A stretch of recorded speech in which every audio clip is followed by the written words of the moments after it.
Kenya's biting unemployment crunch has left the youth in crisis, with a vast majority of young people between the ages of 15 and 24 reporting that they make less money than they need to pay for basic needs. Political upheaval, economic decline and lack of jobs has diminished opportunities for the youth, leaving them disillusioned and cynical about their futures.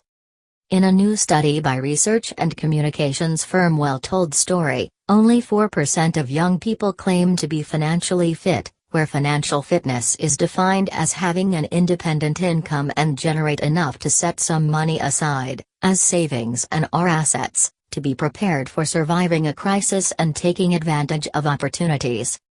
The number of youth living in poverty seemed to have increased from last year, with 63% saying that they do not have money to cover basic needs, compared to the 49% who said the same last year. Just enough. Another 34% said that they have just enough money to cover the basics, but nothing more. Only a very small number has money left over to save for the future.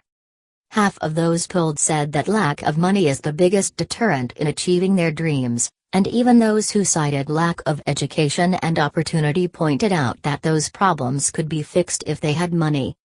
Those that earn enough are doing so by moonlighting on top of their regular jobs. Moonlighting.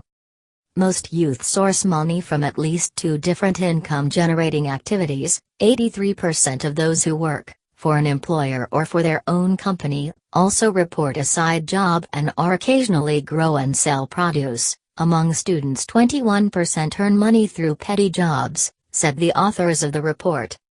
A majority, 63%, report feeling angry and disappointed with how the country is governed, possibly pointing to the political crisis that plagued the country during the electoral period.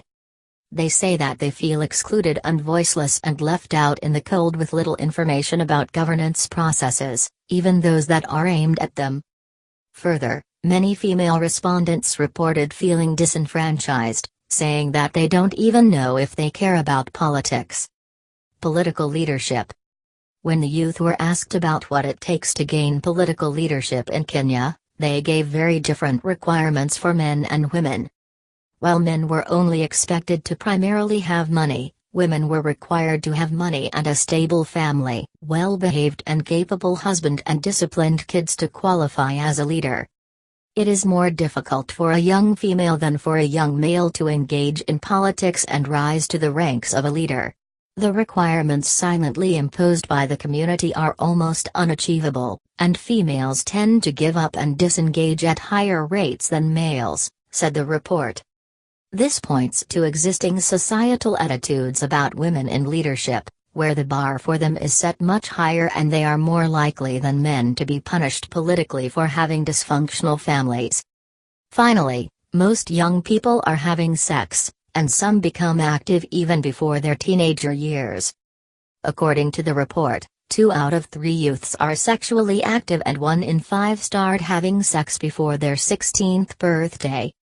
Curiosity and peer pressure are the key early motivators for sex. Later on, sex becomes a tool for getting tangible and intangible benefits, states the report. The use of contraceptives, though, remains at best inconsistent among young people.